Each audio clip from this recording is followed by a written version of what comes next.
Okay, good morning everyone.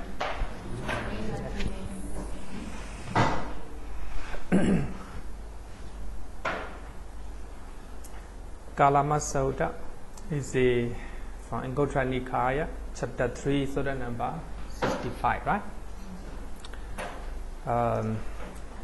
This sutta was taught to Kalamas. So actually, Kalamas are clan, right? Who live in Kesapodha region, nowadays Bihar, India, right? So Kalama, even the Chinese race, you have a many race, right? Canton, right? Like this. Cantonese, Hokkien, like this, right? So like this, they are Kalama, like even, right? So they are clans who live in Kesapodha regions. So actually, this is a stupa built in that area as a to remark where the Buddha teach Kalama Sutta. So I think if you look at this one, it's very important suttas for the Buddhists. So it is said that this stupa was first built in the 3rd century BC. 3rd century BC, maybe around at the time of King Asoka. So by looking at this one, we can understand that Kalama Sutta is famous since early time, right? Early time. But of course now, even nowadays, especially many Westerners, they like to quote this sutta, and also many Buddhists, not only Theravada, Mahayana, and all the Buddhists, they want to quote this one. So one stupa was built at that place where the Buddha was, the Buddha taught this sutta, right? So in Sinhala edition, they will call it Kesamudaya Sutta. So if you look at translation of Bhikkhu Bodhi, the name of the sutta is Kesapodhya, right? Kesapodhya in the Sinhala edition. The reason is this sutta was taught to Kesapodha, right? Kesapodha. So actually, Kesapodha is the name of the region, the name of the area, right? The people who live in that area are called Kesapodhya. In other words, we call it Kalama, right? Kesapodhya. The people who are living in Singapore, they are called Singaporean, right? Just like that. The people who are living in the Kesapodha region, they are called Kesapodhya, right? Kesapodhya. In Burmese edition, we call it Kesamudaya Sutta. We are not calling Kalama Sutta. We are not Kesapodha. Kesamoda, slightly different the name, right? Because of the maybe I didn't how to say, I don't know how they record, right? How they record. It is just the name, right? It's just a name. So the rest are the same. So what I want to here point out is Kesamoda, Burmese Kesamoda region, right? In Sinhala edition, Kesapodha. So Bhikkhu Bodhi follow Sinhala edition, right? So sometime you may hear the Kesapodhya Sutta, the same, right? But Kalama Sutta is given by the later period, later time, right? Later time.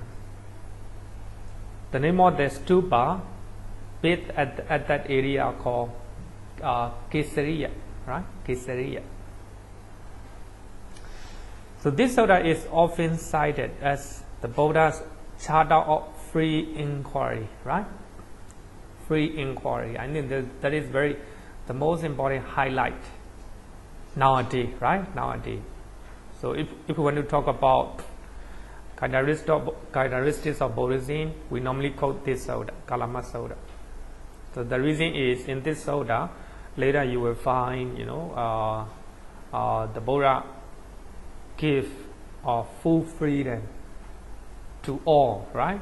To inquire, to investigate. So I think one of the characteristics of Buddhism is we highlight and we pay much attention to the wisdom other than faith, right? To have a faith in Buddhism, we have to use our wisdom. We have to investigate thoroughly, right? So that is the message in this sutta, right? So for that reason, many people cite this sutta as the chapter of free inquiry, right? So the Buddhists are given full freedom to inquire, to investigate teachings of the Buddha, even teachings of the Buddha, right? Yes, okay. So we are encouraged to investigate all the teachings of the Buddha. Don't believe something mentioned in the book, even this book, right? You don't need to believe. You can investigate, right?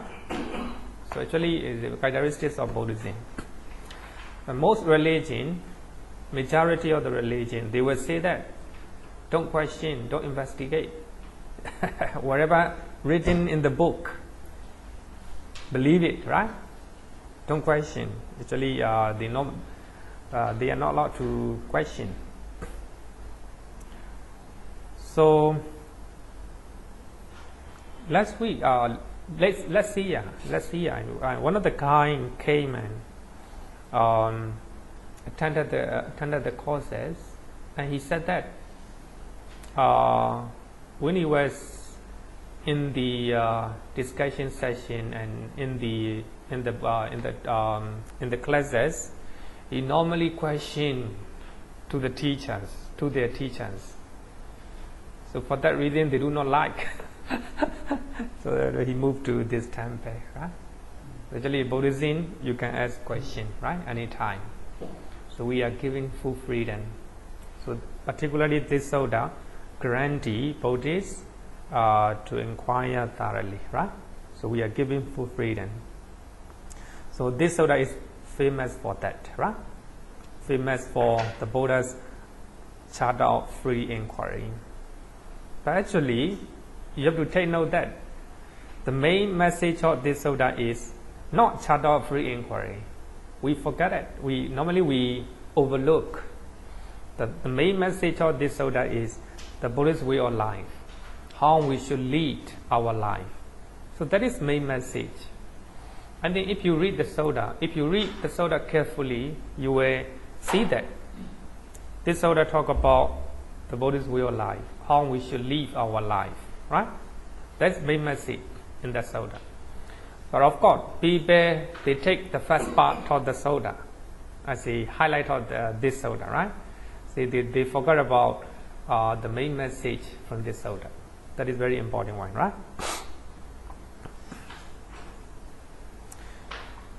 Chapter of free inquiry. Based on tradition, we can investigate thoroughly. Actually, the Buddha showed 10 criteria, right? 10 criteria. It can be more than that. Here, I think you have to remember that it can be more than that. The Buddha just gave some example, right? Some example. I think it's not just 10. It's very important to note, to take note that, right?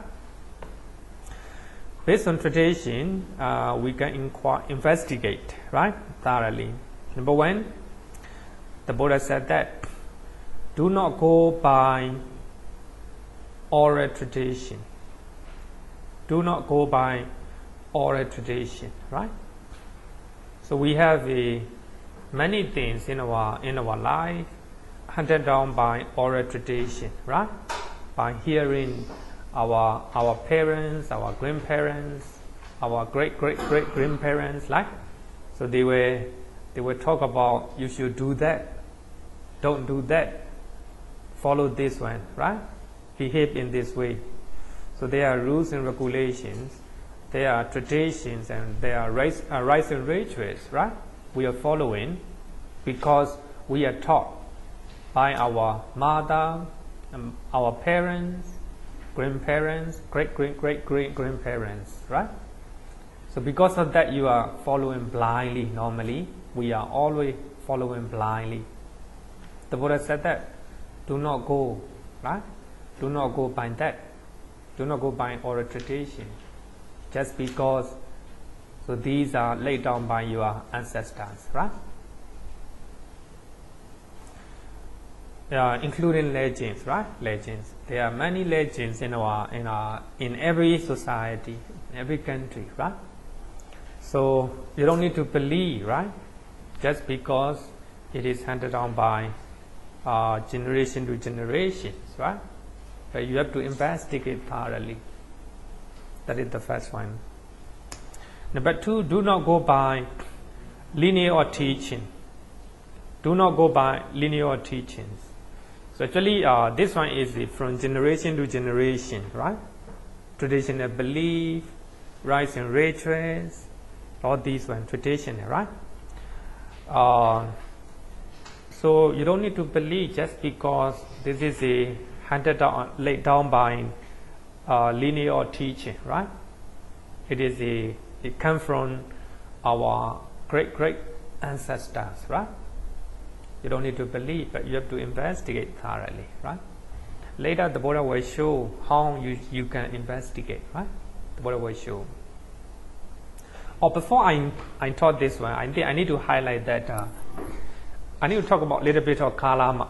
I forgot to talk about this. Kesapada. Kesapada is very prosperous, a big village, a bit not village. They call it Nigamai, small town, right? Small town, prosperous and very crowded with the people. The commentary said that the people in that area are very educated. Kesapada is situated in the crossroad, right?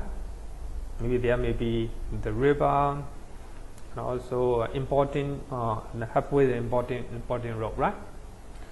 So the people in that area are very educated, highly educated, right? For that reason, the Buddha taught this sutta. So when I explain Kalama Sutta, I always say that Kesapada is just like in Singapore, situated in the important places, right?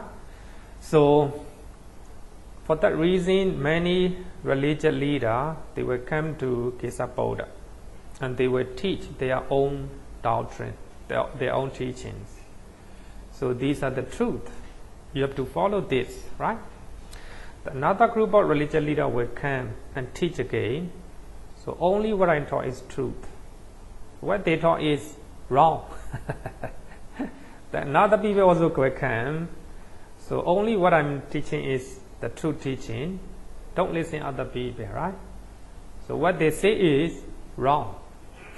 So actually they're telling only their teaching is truth, the rest are wrong, right? The rest are wrong. For that reason, Kalamas, they became perplexed. They do not know who to follow, right? They can't decide which one is truth and which one is false, right? For that reason, the Buddha said to Kalama. So Kalama said that we are perplexed and we are in doubt, Bande, as to which of these good ascetics speak truth and which speak falsehood, right? And the Buddha said that it is fitting for you, Kalama, to be perplexed, fitting for you to be in doubt, right? Because many people came, right? Many people came and taught only what they say is truth. So the rest are not truth, right? For that reason, they became perplexed, and they taught to they explained about this to the Buddha, right? And the Buddha said that it is logical that you became perplexed, bewildered, right? Because many people came, so you cannot decide, right? For that reason, the Buddha say all these one, right? All these one. Do not go by oral tradition. Do not go by linear teaching. do not go by hearsay. But hearsay means you hear something from somewhere, right? Just like you have read in the newspaper and you have read in the books, right? So this one. So do not go by hearsay. You have heard from your from somewhere, right? Do not go by that. Do not believe based on all these hearsays, right? Do not go by a collection of scriptures. Do not go by a collection of scriptures. So here, even the scriptures, even the Buddhist Tipitaka, right? Here, Pitaka. So of course, many conservative Buddhists, Buddhist scholars, they say that here Pitaka means not Buddhist scriptures. But actually, I don't believe so. Any scriptures, right? Any scriptures, including Buddhist scriptures. So so it is in accordance with the Buddhist teachings. In one of the sutta in Majjhima Nikaya, the Buddha said that investigate, right? Even to me. Actually, the Buddha gave us some guideline how to investigate. So you can investigate whether I am a real Buddha. And giving some of the example. If I do not have these criteria, I am not a Buddha, right? So like this, so the Buddha gave full freedom, right, to all the people. Here, do not go by a collection of scriptures. So we have a lot of Buddhist books, a lot of suttas, right? Don't believe because the sutta says. Don't believe because it is written in Dhammapara. Don't believe it is written because in Majjhima Nikaya, Digha Nikaya, and Anguttara Nikaya. You have to investigate yourself, right? Actually, really frightening, right? Even really frightening. The Buddha gave full freedom, right? Really frightening.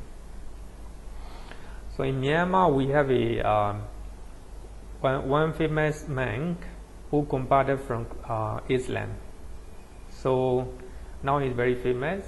He's a famous meditation master. He always emphasized the importance of mindfulness because he has a lot of experiences. Also, he writes so many books. So in one of the books, he said that he became Buddhist. The reason is many people say, many God and many religious teachers say, believe in me. But the Buddha said that, don't believe in me. Many religions said that, believe, right? So the Buddha said, don't believe just because of tradition, right?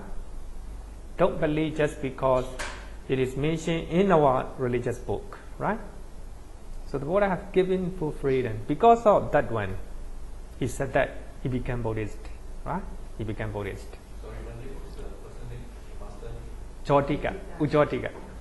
Oh, you know, right? How you know it? We do Dharma for him when he was at our center and at our house Dharma. Oh, very good, very good. Yeah. Which center you are from? From Malaysia. Oh, Malaysia. He visit your... Yeah, we visited we have a house Dharma for him. Oh, okay. Then you can talk. I know him, and you talk talk to him when you meet again. Huh? Also, also at our center. Oh, okay, I see. Yeah. Ujotika is a converted from Islam. Actually, if you Google Ujotika, I think you will have some books and some articles in the internet, right? So he said that many religions say that believe in me, but the Buddha say don't believe in me. Opposite. He liked this sutta, Kalama Sutta, right? Kalama Sutta.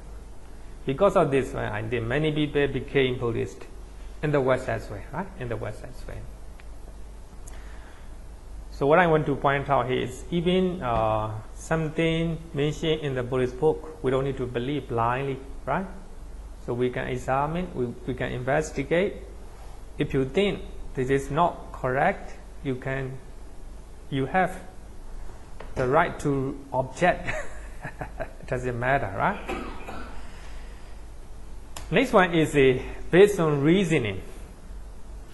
The Buddha said, do not go by logical reasoning. But here I think it is important to differentiate. But of course the Buddha gave many examples to investigate with the reason, right? By giving reason. So there are many sutta, the Buddha use reasoning. But here what the Buddha want to intend is, don't just go by just merely logical reasoning. Sometimes there are many cases that go beyond our reason, right? But actually here, taka is a reasoning and thinking, right? Logical thinking. So suppose the gravity of the earth is so strong that people cannot go in the air, right? On the air. But airplane, right? So we are going with the airplane. So earlier people may not think. Maybe 200 years ago, 300 years ago, they may not be able to think, right? We can fly in the air, right? In the air. But now we can do that. So just logical reasoning, just based on logical reasoning. According to science, if the brain die, right? If the brain die, if the brain is not working, we died, according to medical science. But some people, the brain is not working, but stay alive, right? So there are many things beyond our logical thinking. Normally we are breathing all the time, right? Breathing all the time. If somebody do not breathe, that means he or she died. Normally doctor, they will test here, right? Whether the person is still breathing or not. No breathing, they will judge. And they will decide he or she died, right? But in the Buddhist scriptures, the one who attained the fourth jhana, no more breathing. You cannot text, right? Sitting, meditation, then the body very still. Even breathing stop, right? But if we think with the logical thinking, no breathing, no life, right? So actually, the one who attained the fourth jhana, so his movement are so settled that even the breathing stop, right? Stop, but still survive. So these are beyond our logical thinking, right? So something are beyond our logical thinking, right? So for that reason, the Buddha said that do not go by just merely logical reasoning, right? So there are many things that we cannot think, right? Logical reasoning. Then afterlife, there is no afterlife, there is no ghost, right? So many people said based on logical thinking, right? Logical thinking. The next one, do not go by inferential reasoning. Do not go by inferential reasoning. Philosophical dogma. Philosophical dogma, right? So there are many philosophies in the West and the East as well. Based on those philosophies, one of the philosophers said this. You think that it might be truth, right? So based on inferential reasoning, right? One of the sutta in Digha Nikaya, one of the mayor of small town, Payasi, and he talked to his friend. He doesn't believe after life, and he approached people who are going to die, and he told them, if you was born next life, come and tell me. So he taught to Kumarakaspa, the famous monk, disciple of the Buddha. So I normally approach the people who are near death. Then I told them, if you was born, come and tell me. But nobody come and tell me. Because of that, there's no afterlife.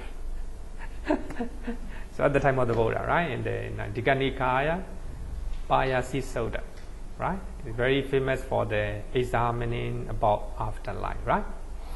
But Kumarakaspa give many simile, many analogy that there is afterlife.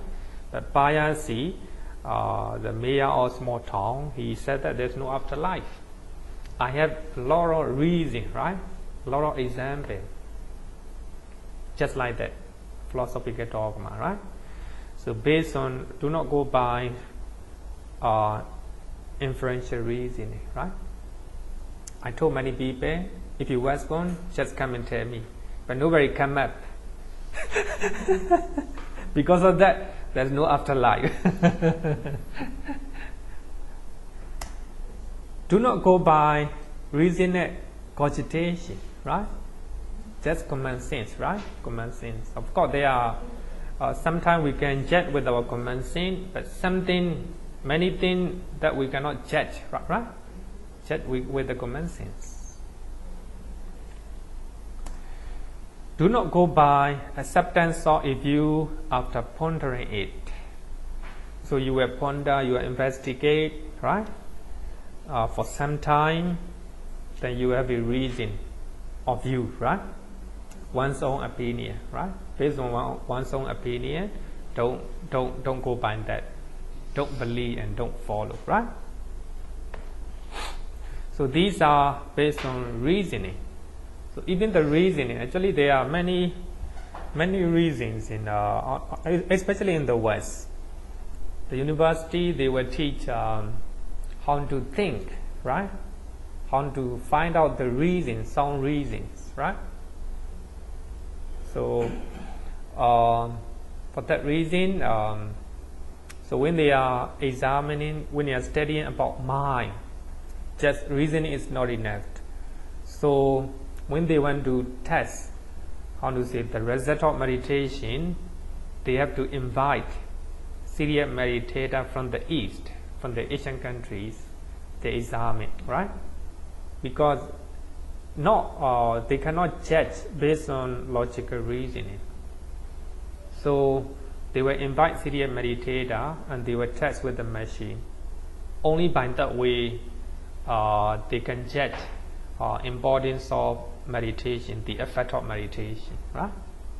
So something beyond our reason, logical reasoning, right? Logical reasoning. Based on personal authority, do not go by the seemingly competence of its speaker. So suppose you just think that Pandit Chakkapala is expert in the suttas. So whatever he might be, true. Do not think like this, right? So Ajahn Brahm is very famous. He has been meditating for a long time. He has studied a lot. Don't believe whatever he said, right? Dalai Lama is very famous. Whatever he might be, whatever he say might be truth, right? Don't believe, right? Just because they are expert. Actually, in the science, whatever famous scientists say, we tend to believe, right? We tend to believe. So actually, this is a human nature. If it comes from BBC newspaper, we tend to believe, right? Because they are authority, right? They are seemingly competent. So we don't need to believe, right? So wherever famous scientists or famous religious teacher, whatever they say, we have to examine. We have to use our own wisdom, right? To examine. Or because you think the ascetic is our guru, because it is taught by our teacher, right? So don't believe whatever your teacher said, right? Actually, our mind tend to believe, right? Whatever our teachers say. Don't believe like this. So you have to use your own wisdom not to believe. Even what the Buddha taught, right? The Buddha is our teacher. Even what the Buddha taught, you can examine, you can question, right? You can investigate. Majjhima Nikaya, we have one sutta called Vimansaka. Vimansaka. Actually, I forgot the name of the number of the sutta. Vimansaka. And in English is investigation, right? So in that sutta, the Buddha gives some guideline to investigate whether somebody is the Buddha, enlightened one, right? Enlightened one. So even our teacher, you don't need to believe blindly, right? We can investigate, we can question, right? We can question. So these are 10 criteria, 10 criteria that mentioned in the Kalama Sutta. But here it's important that not just 10, it can be more than that, right? The Buddha just give some. The Buddha just give some example, right? Some example. Then after talking 10 criteria, the Buddha said that. But when Kalama, you know for yourself. Here it's very important. You know for yourself. You know for yourself, right? So these things are unwholesome, blameworthy, censured by the wise. So here you have to investigate. You have to know yourself. So these things are unwholesome, blameworthy, and censured by the wise. So these things, if accepted and undertaken, lead to harm and suffering to you, to others, right? Then you should abandon them. It's very important. So you have to investigate yourself. If you know that some things are unwholesome and blameworthy and censured by the wise, if you know that these things are very harmful to you and harmful to others, right? Then you abandon them. So what you have to abandon actually is very. After that, the Buddha explained that greed, hatred, and delusion. What we are always learning, lobha, dosa, moha, right? Lobha, dosa, moha. So after that, the Buddha the Buddha not just explaining. The Buddha used the conversation method, right? Conversation method. So the Buddha questioned to the Kalama whether the greed is harmful to you and harmful to others, right? Whether the greed is wholesome or unwholesome, right? Normally greed is unwholesome, right? Unwholesome. And hatred is unwholesome. Delusion is unwholesome. And blameworthy, censured by the wise, and lead to harm and suffering, right? It's quite clear, right? So the Buddha give questioning to the Kalama and the answer, right? Greed, hatred, delusions are unwholesome, blameworthy, censured by the wise, if accepted and undertaken, lead to harm and suffering, right? So they didn't say answer. The way the Buddha used to explaining this sutta is very significant, right? So the Buddha asked question, the Kalama replying what the Buddha taught, right?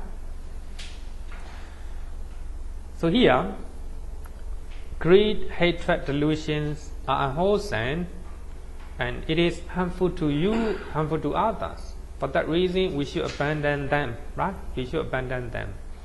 So here, I'm not explaining what is greed, hatred, and delusion, right? I hope that you have learned a lot, right? You have learned a lot. Then the Buddha said that, but when Kalama, you know for yourself, so these things are wholesome, blameless, praised by the wise, and lead to welfare and happiness. If you know like this, try to live in accordance with them. If you, after examining, And after investigating thoroughly, you know that these things are wholesome, blameless, praised by the wise, and lead to happiness, right? Happiness and harmless. Then you should live in accordance with them. Then after that, the Buddha gave, the Buddha used, composition method as the question whether non-greed, non-hatred, non-delusion, whether wholesome or unwholesome, right? So they reply, they are wholesome. Whether they are blameworthy or blameless, Kalama answer blameless, right? So in this way, we can understand that the Buddha gave, the Buddha highlight wholesome and unwholesome, right? But here, lobha, dosa, moha are unwholesome. Non-greed, non-hatred, non-delusions are wholesome. But here, non-greed means generosity, and non-hatred means loving kindness, compassion. Non-delusion means mindfulness and wisdom, right? So actually, these are wholesome ones, and praised by the wise, right?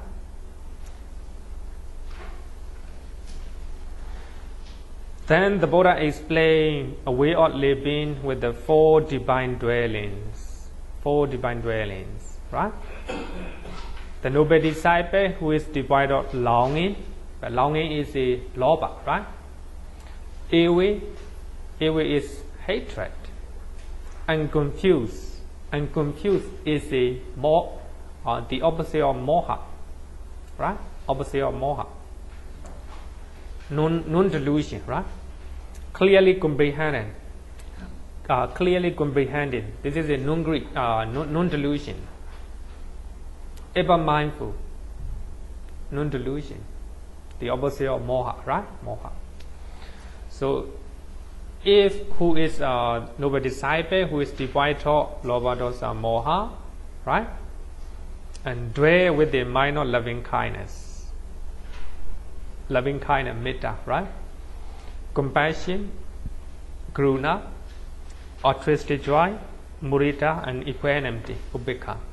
So all these can be called 4 divine dwellings. Normally we call 4 sublime.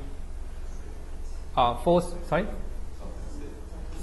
sublime states. Yeah, 4 sublime state. 4 sublime state, right? So we can call it, actually for me I like divine dwellings better. So if we are practicing loving kindness, compassion, altruistic joy, and equanimity, we are living like a divine, right? We are living like a Brahma, right? Like a Brahma. So if you're practicing 4 divine dwellings, your mind, you will become noble person, right? Very kind, compassionate, very serene, right? People will love you. So after trying to refrain from lobha, dosa, moha, and trying to live in accordance with lobha, dosa, moha, then trying to practice 4 divine dwellings, right? 4 divine dwellings. So this is the Buddhist way of life, right? Buddhist way of life. Try not to have lobha, dosa, moha, right? Trying to live with alobha, dosa, moha, then practice 4 divine dwellings, right? Put into practice, right? 4 divine dwellings. So that is the Buddhist way of life, right? Buddhist way of life. Then the Buddha talk about 4 assurances, right? Assurances. It's like it's the same as a insurance, right? Very similar, right? So the Buddha used assurances, right? Assurances. Normally when we take a trip, we apply insurance, right? So that we are guaranteed, we are safe. So just like that, after practicing, following Buddhist way of life, and you will have 4 insurances. The Buddha highlighted, right? This noble disciple, Kalama, whose mind is in this way without enmity, no enemy, no enmity, without ill, undefined, pure, has won 4 insurances in this very life. In this very life, right? That's very important. In this very life. Number 1, if there is another world, and if there is the fruit and the result of good and bad deed. But here 2 things. If there is afterlife, number 1. Number 2, if there is the result of good and bad deed, number 2, right? All are mentioned in the Sutta, right? Later you can read, right? You can read it. The first insurance is after leading a Buddhist way of life, and you will have a guarantee, 4 guarantee or 4 assurances in your mind. Number 1, if there is afterlife, if there is the result of good and bad deed, it is possible that after death I will be reborn in a good destination, in a heavenly world. That is the first assurance, right? Because you have done a lot of good deed, you have led a noble way of life. Even though if there is afterlife, you're not quite sure whether there is afterlife or not, right? If there is afterlife, if there is the result of good and bad deed, after death I will be reborn in a good destination because of good deed, right? Because of good deed. So this is the first assurance. Second one, if there is no afterlife, if there is no the result of good and bad deed, stay right here in this very life. I maintain myself in happiness, without enmity, ill will, free of trouble. Because you are leading a very good life, right? Very good life. Even there is no afterlife, then you will still have to live in comfort, happily in this life. So that is the second assurance. That's very important. And then when you look at the Sutta, Kalama Sutta, you can see that not everyone is Buddhist. So they have agnostics. They have agnostic that whether this guru is whether is the enlightened one or not, right? So some will come down, they will bow down. Some do not bow down. Some are just sitting quietly without saying anything, right? So they have a lot of doubt and perplexity, right? For that reason, the Buddha said second one. So there may be some people who doesn't believe after life, right?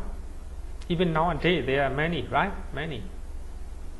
But even if there is no afterlife, then you will have comfort and happiness in this very life, right? So this is second assurance.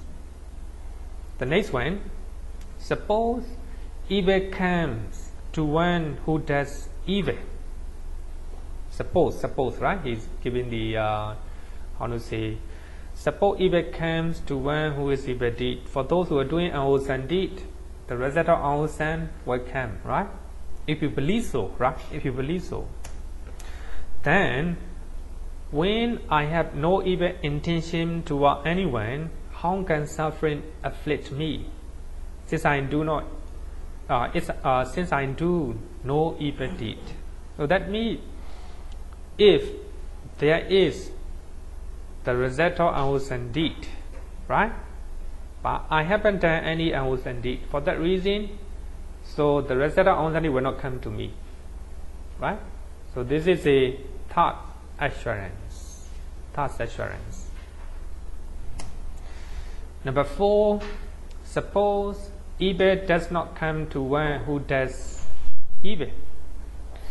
Evil does not come to one who does evil, right? Some people believe that. Do whatever you want, right? Eat whatever you want. Speak whatever you want. There won't be the result of unwholesome deed, right? Drink alcohol, have an affair with outside of marriage, right? Don't worry, there's no afterlife, there will be no consequences, right? There are many people like this. There are some people who believe, right? They don't believe. So materialistic, right? Materialistic. Those people believe that even if there is no residual hours and deed, right? You don't need to worry. The reason is you haven't done any hours and deed, right? You are pure, right? In both respect. You are pure in both respect, right? But here, I think the Sutta want to say, in both respect means you are pure in this life, and you are pure in next life as well, right? But Bhikkhu Bodhi give another interpretation. Both respect me, not doing any evil deed, number one. Then number two, developing a pure mind by practicing 4 divine dwellings, right? 4 divine dwellings. So that is both respect, right? Both respect. So he's pure by both respect. But I think that here both respect me in this life. He haven't done any hours and deed. For that reason, he's pure, right? But if there is afterlife, then it's like very pure, right? Very pure. So in any case, I mean these are 4 assurances the Buddha granted. I mean very logical, right? Very logical. Very logical. So here the summary of Kalama Sutta. Don't believe anything based on tradition, reasoning or personal authority, right? Then examine everything by yourself with your own wisdom.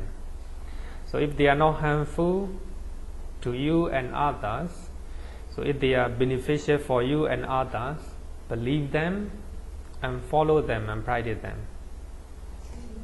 Okay, that's it. Your second point, it says that if they are not harmful to you and others, so you follow it, right? But let's say it's a situation where it is not harmful to you, but it's harmful to others. Yeah. What is the position? So harmful to others, that means. It must fulfill 2 criteria. Yeah. It must be not harmful to you and others. But if let's say something that is to your advantage. Okay, I understand. It's very good. Yeah, very relevant question. Actually, there is a how to say the Buddhist way of examining, investigating. Of course, this is just giving overall how to say the assessments, right? Overall assessment. Of course, there are many scenarios and many viewpoint, right? Sometimes, if you are a leader of a country, so you have to decide, right? Something which is beneficial for many people, right? But some people will be how to say harmful, right? Some people will get into trouble, right? So you have to decide. So in those areas, we have to look at, I think, majority of the people, right? Majority of the people. So even the Buddha himself, he have to decide sometime. He say Devadatta, right? So when he creates schism, he have to lay down a very rule, what is very harmful to Devadatta, right? But it is good for majority of the people, right? So, but here not harmful me. How to say we are talking in general, right? But suppose between Devadatta and the rest of the community of Sangha, we have to look at the majority, right? Majority. Of course, it will be harmful to Devadatta. But actually, I'm thinking of a more simple method. Let's say I'm in a competition. Okay, who is to win? Right? Either I win or my friend win. Alright. So because if I win, it is good for me, but it's not beneficial to my friend. No. We cannot think like this. Yeah. Please take the prize. Yes, we cannot think in that scenario. I think in that. No, I think scenario in Buddha is wrong. We have to look at example of so Devadatta and the rest of the community or Sangha, right? It's harmful to the Devadatta. Devadatta doesn't like it, right? So the Buddha say, what the Buddha say very strong, he may not like it. It's harmful to his popularity and fame and gain, right? But the Buddha trying to save for the community of Sangha, right? So he look at majority, right? So even yesterday we learned 6 type of speeches. So one of the speeches the Buddha taught is it is a truth, beneficial, not welcome to hear, not pleasant to hear, right? Truth, beneficial. So the Buddha just look at 2, right? But it's not pleasant to the listener. Devadatta not happy to hear, right? But it is truth and beneficial for the sasana, beneficial for the community or Sangha. For that reason, the Buddha have to say such a one, a very, very strong word, right? So in those, but here I think we are just giving a, how to say, the overall teaching, right? In general.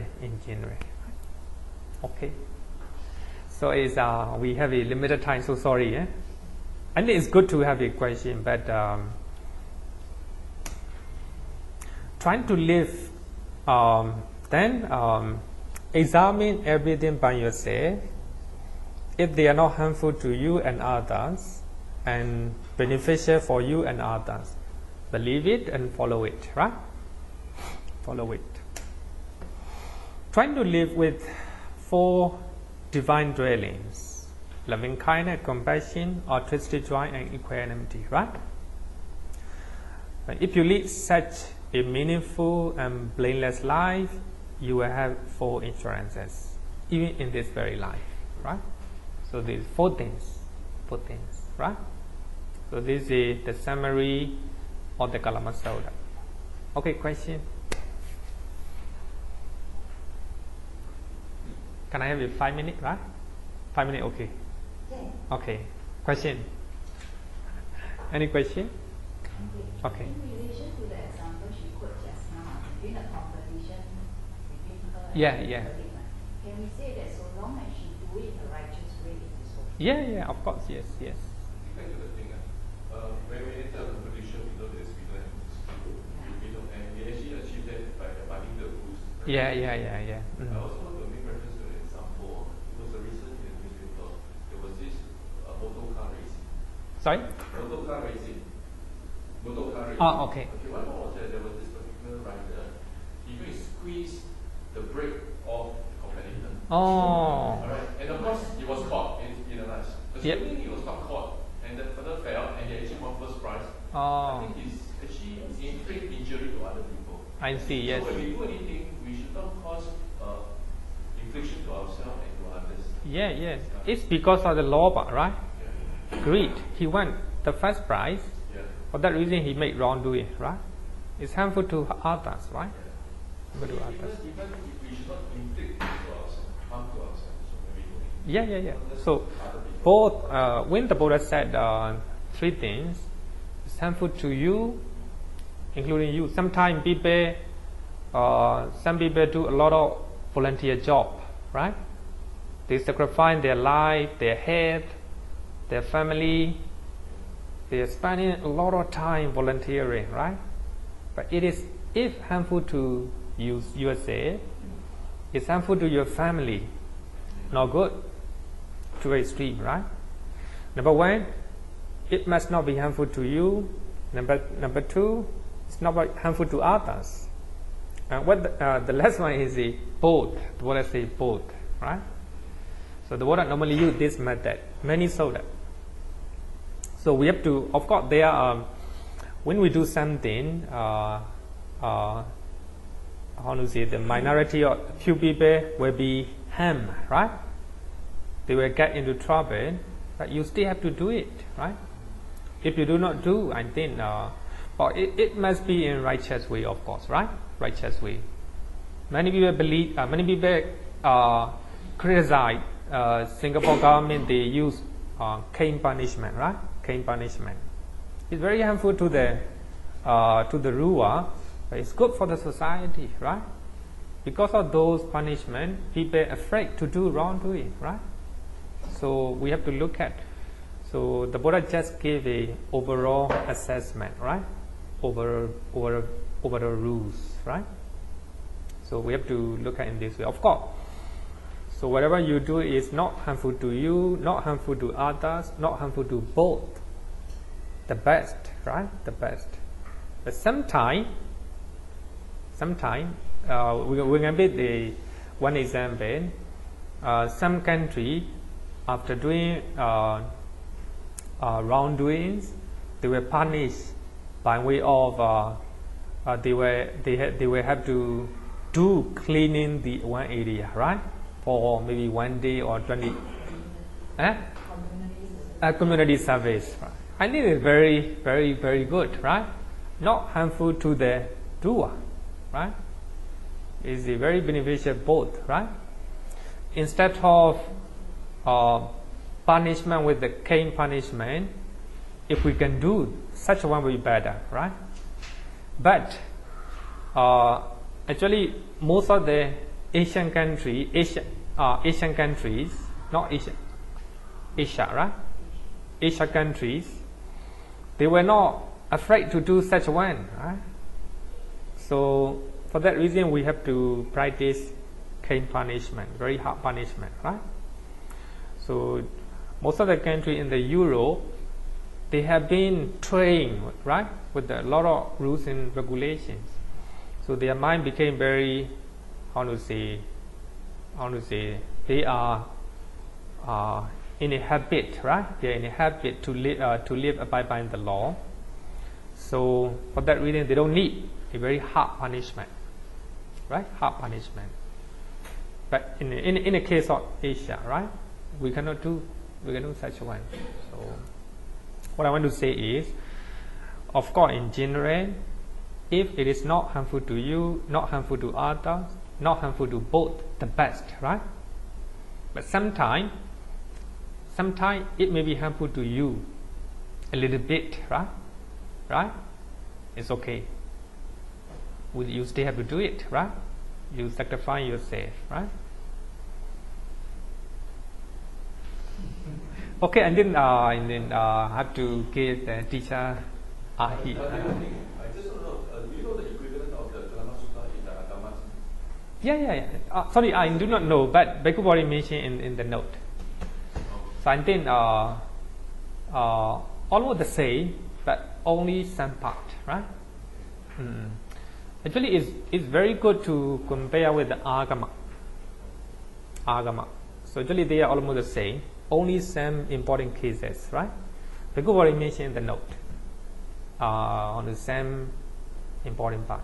So if you compare two versions, more clear, right?